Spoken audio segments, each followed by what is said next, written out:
अब हम लोग एक ट्रायल बैलेंस का बेसिक सा सवाल सॉल्व कर लेते हैं। ये सवाल आपके पास भी नोट्स में अवेलेबल है, लेकिन मैंने यहाँ कॉपी कर लिया ताकि बार बार टैब्स ना स्विच करने पड़े।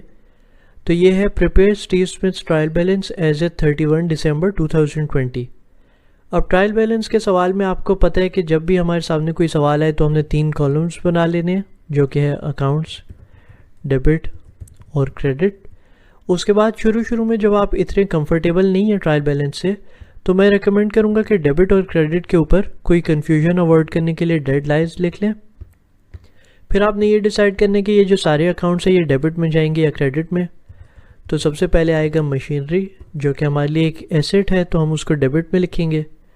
उसी तरह इक्विपमेंट भी एक एसेट है हमारे लिए, तो ये भी हो गया 25,000 डेबिट।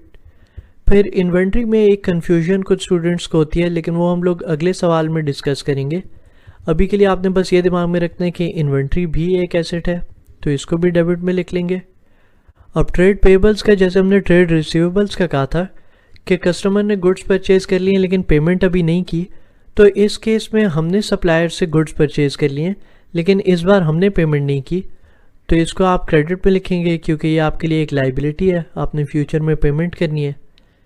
फिर सैलरीज़ में एक कन्फ्यूजन क्या होती है स्टूडेंट्स को कि वो लोग सोचते हैं अच्छा सैलरी तो हमारे लिए एक इनकम होती है और वो क्रेडिट में लिख लेंगे, लेकिन ये वो सैलरी है जो आपने कंपनी के पॉइंट ऑफ व्यू से सोचना है। ये सैलरी वो है जो आपने अपने एम्प्लॉयज़ को देनी है, तो इसको आप डेबिट में लिखेंगे क्योंकि ये आपके लिए एक एक्सपेंस है। फिर आता है रेवेन्यू, जिसको हम लोग सेल्स भी कहते हैं, तो इसको आप डेबिट में लिख लें। फिर कैपिटल, जो हमने फर्म के अंदर अपनी इन्वेस्टमेंट की है, तो वो इक्विटी के अंदर आता है, इसको आप क्रेडिट पे लिख लें। और फिर एंड में ड्राइंग्स, जो कि है डेबिट 5,000। अब जब आपने सारे अकाउंट्स को अलॉट कर लिया डेबिट और क्रेडिट में, तो आप दोनों साइड्स का टोटल निकाल लें। तो ये हो गया डेबिट पे 110,000 और इसको क्रेडिट की तरफ भी ड्रैग कर लें, तो ये भी हो गया 110,000।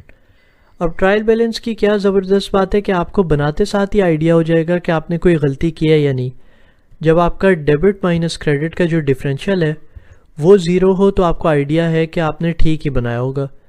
अब फ़र्ज़ करें कि आपने कोई गलती की होती है, आपको लगा होता है कि सैलरी तो इनकम है और आपने अपनी क्रेडिट साइड में ले ली होती है, तो 40,000 का डिफरेंस आ जाता और आपको इमीडिएटली पता चल जाता है कि आपने कहीं ना कहीं गलती की है।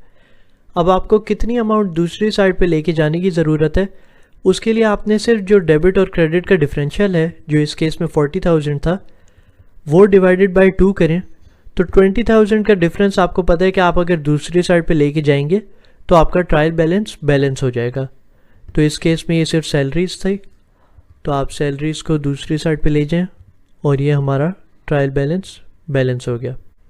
अब हम लोग अगले लेक्चर में चलते हैं, जहां हम लोग थोड़ा ज़्यादा इससे एडवांस लेवल का सवाल सॉल्व करेंगे ताकि आप हर टाइप के एडजस्टमेंट से कंफर्टेबल हो जाएं।